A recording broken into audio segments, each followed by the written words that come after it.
ನಿನ್ನೆ ಹುಬ್ಬಳ್ಳಿ ಧಾರವಾಡ ನಗರ ಕಮಿಷನರೇಟ್ ವ್ಯಾಪ್ತಿಯ Dharwad ನಗರದಲ್ಲಿರುವಂತಹ Srinagar ಸರ್ಕಲ್ನಿಂದ Michigan ಕಾಂಪೌಂಡ್ವರೆಗೂ BJP ಪಕ್ಷದ ವತಿಯಿಂದ ಉದ್ಯೋಗಾಕಾಂಕ್ಷಿಗಳ ಕುರಿತಾಗಿ ಅವರ ಬೇಡಿಕೆಗಳ ಕುರಿತಾಗಿ ಒಂದು ಪ್ರತಿಭಟನಾ ರ್ಯಾಲಿ ಮತ್ತೆ ಸಾರ್ವಜನಿಕ ಕಾರ್ಯಕ್ರಮ ಇತ್ತು. ಅದು ಪ್ರತಿಭಟನಾ ರ್ಯಾಲಿ ಪ್ರಾರಂಭ ಆಗಿ ಸಾರ್ವಜನಿಕ ಕಾರ್ಯಕ್ರಮ ಇದ್ದಂಥ ಸ್ಥಳಕ್ಕೆ ತಲುಪಿ ನಂತರದಲ್ಲಿ ಅಲ್ಲಿಂದ ಕಾರ್ಯಕ್ರಮ ನಡೀತಿರ್ಬೇಕಾದ್ರೆ ಮತ್ತೆ ಕಾರ್ಯಕ್ರಮ ಮುಗಿದ ನಂತರ jubilee circle between 1 to 3:30 4 o'clock ವರೆಗೂ ಅಪ್ರಾಕ್ಸಿಮೇಟ್ಲಿ ಎಲ್ಲ ಕ್ರೌಡ್ ಡಿಸ್ಪರ್ಸ್ ಮಾಡುವಷ್ಟೊತ್ತಿಗೆ 5 ಗಂಟೆ ಆಯಿತು. ಸುಮಾರು 3ರಿಂದ 3:30 ಗಂಟೆಗಳ ಕಾಲ ಸಾರ್ವಜನಿಕರಿಗೆ ಅನಾನುಕೂಲ ಆಗೋ ರೀತಿಯಲ್ಲಿ ಜುಬ್ಲಿ ಸರ್ಕಲ್ಲು ಬಂದ್ ಮಾಡಿದ್ದು. ಅಲ್ಲಿ ಸುಮಾರು ಒಂದು 2,500-3,000 ಹೆಚ್ಚು ಜನ ಸೇರಿತ್ತು.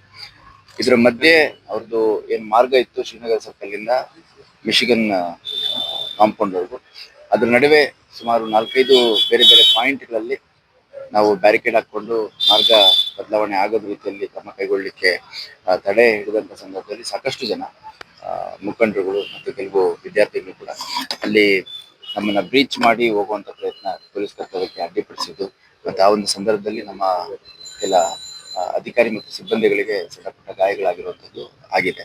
ಅಷ್ಟಾಗಿಯೂ ಕೂಡ ವಿದ್ಯಾರ್ಥಿಗಳ ಒಂದು ಭಾವನೆಗಳನ್ನ ಕೆರಳಿಸಬಾರ್ದು, ಮತ್ತೆ ಅಲ್ಲಿ ಲಾಠಿ ಚಾರ್ಜ್ ಆಗಲಿ ಅಥವಾ ಬೇರೆ ಏನಾದರೂ ಕ್ರಮಗಳಾದರೆ ಕಾನೂನು ಸುವ್ಯವಸ್ಥೆ ಹೆಚ್ಚು ಬಿಗಡಾಯಿಸುವಂಥ ಸಾಧ್ಯತೆ ಇರುತ್ತೆ ಅಂತಂದ್ರೆ ಅತ್ಯಂತ ಹೆಚ್ಚು ಸಂಯಮ ವಹಿಸಿ ನಮ್ಮೆಲ್ಲ ಅಧಿಕಾರಿ ಸಿಬ್ಬಂದಿಗಳು ನಿನ್ನೆ ಶಾಂತಿಯುತವಾಗಿ ಪ್ರತಿಭಟನೆ ಮುಗಿಯೋ ರೀತಿಯಲ್ಲಿ ನೋಡ್ಕೊಂಡಿದ್ದಾರೆ.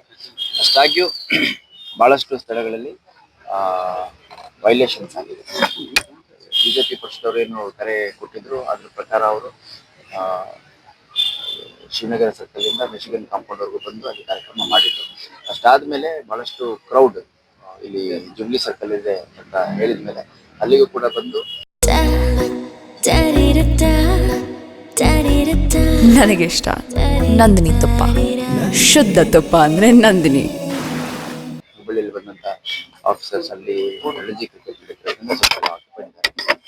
ನಮ್ಮ ಟೆಕ್ನಿಕಲ್ ಟೀಮ್ ಕ್ಯಾಮ್ರಾ ಮತ್ತೆ ಡ್ರೋನ್ ಬೇರೆ ಇನ್ಫಾರ್ಮೇಶನ್ ಟೀಮ್ ಏನಿದೆ ಆ ಟೀಮ್ ಒಂದು ರಿವ್ಯೂ ಮೀಟಿಂಗ್ ಮಾಡಿಬಿಟ್ಟು ಎಲ್ಲೆಲ್ಲಿ ವೈಲೇಷನ್ಸ್ ಆಗಿದೆ, ಎಲ್ಲೆಲ್ಲಿ ಕಾನೂನಾತ್ಮಕ ಉಲ್ಲಂಘನೆ ಆಗಿದೆ ಅನ್ನುವಂಥದ್ದನ್ನು ಪರಿಶೀಲನೆ ಮಾಡಿ ಅಗತ್ಯ ಕ್ರಮವನ್ನು ಕೈಗೊಂಡ ಕ್ರಮದ ಬಗ್ಗೆ ಮಾಧ್ಯಮದವರನ್ನ ನಿಮಗೂ ಕೂಡ ಮಾಹಿತಿಯನ್ನು ಒದಗಿಸ್ತೀವಿ.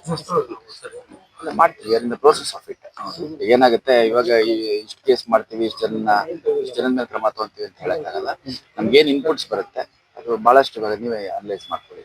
5 ಡ್ರೋನು, ಸುಮಾರು 20ಕ್ಕೂ ಹೆಚ್ಚು ಕ್ಯಾಮ್ರಾಗಳು ನಾವೇನು ರೆಕಾರ್ಡ್ ಮಾಡಿದ್ರೆ ಅದೆಲ್ಲ ರೆಕಾರ್ಡ್ ಮಾಡಿರೋದೆಲ್ಲ ವೈಲೇಷನ್ ಇರಲ್ಲ. ಅದು 10 ಗಂಟೆ ಕಂಟೆಂಟ್ ರೆಕಾರ್ಡ್ ಆಗಿದ್ರೆ ಅದ್ರಲ್ಲಿ ಯಾವುದೋ 1-2 ವೈಲೇಷನ್ಸ್ ಇರ್ಬೋದು, 4 ವೈಲೇಷನ್ಸ್ ಇರ್ಬೋದು.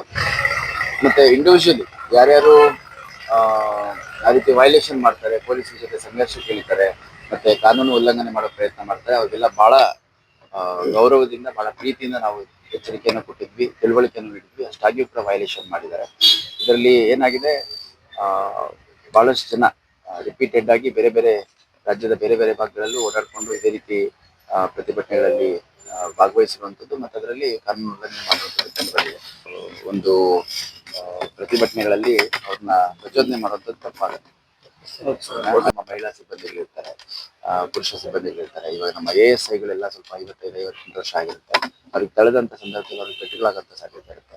ಸೊ ಇದನ್ನೆಲ್ಲ ಗಮನದಲ್ಲಿ ಇಟ್ಕೊಂಡು ವಿದ್ಯಾರ್ಥಿಗಳು ಅಂತಂದ್ರೆ ಶಿಸ್ತನ್ನ ಕಾಪಾಡಬೇಕು. ಉದ್ಯೋಗಾಕಾಂಕ್ಷಿಗಳು ಆಗಲಿ ವಿದ್ಯಾರ್ಥಿಗಳಾಗಲಿ ಶಿಸ್ತನ್ನ ಕಾಪಾಡಬೇಕಾಗತ್ತೆ, ಒಂದು ಸಂಯಮವನ್ನು ಇಟ್ಕೋಬೇಕಾಗತ್ತೆ. ಎಲ್ಲರೂ ಮಾಡಿಲ್ಲ, 99% ಶಾಂತಿಯುತವಾಗಿ ಮಾಡಿದ್ರು. ಇನ್ನು 1% ಜನ ಏನು ಮಿಸ್ಚೀಫ್ ಮಾಡ್ತಾರೆ, ಅವರಿಂದ ಇಡೀ ವಿದ್ಯಾರ್ಥಿ ಸಮುದಾಯಕ್ಕೆ, ಆಕಾಂಕ್ಷಿಗಳ ಸಮುದಾಯಕ್ಕೆ ಒಂದು ಕೆಟ್ಟ ಸಿಗುವಂಥ ಸಾಧ್ಯತೆ ಇರುತ್ತೆ. ಹಾಗಾಗಿ ನಾವು ಖಂಡಿತ ಅಗತ್ಯ ಕಾನೂನು ಕೈಗೊಳ್ತೇವೆ. ಯಾಕಂದ್ರೆ ಹುಬ್ಬಳ್ಳಿ ಧಾರವಾಡ ಕೇವಲ ಉದ್ಯೋಗಾಕಾಂಕ್ಷಿಗಳು ಅಥವಾ ವಿದ್ಯಾರ್ಥಿಗಳಿಗೆ ಅಷ್ಟೇ ಸೇರಿದಲ್ಲ. ಇಲ್ಲಿ ಬಹಳ ಒಂದು 8-10 ಲಕ್ಷ ಪಾಪ್ಯುಲೇಷನ್ ಇರುವಂಥ ಊರು. ಹಿರಿಯ ನಾಗರಿಕರು ಮತ್ತೆ ಮಕ್ಕಳು ಶಾಲಾ ಕಾಲೇಜುಗಳಿಗೆ ಹೋಗುವಂಥವ್ರು, ಸರ್ಕಾರಿ ನೌಕರಿಗಳಿಗೆ ಹೋಗುವಂಥವ್ರು ಬಹಳಷ್ಟು ಜನಕ್ಕೆ ಇದರಿಂದ ಅನಾನುಕೂಲ ಆಗಿದೆ. ಹಂಗಾಗಿ ನಾವು ಅಗತ್ಯ ಕಾನೂನು ಕೈಗೊಳ್ತೇವೆ.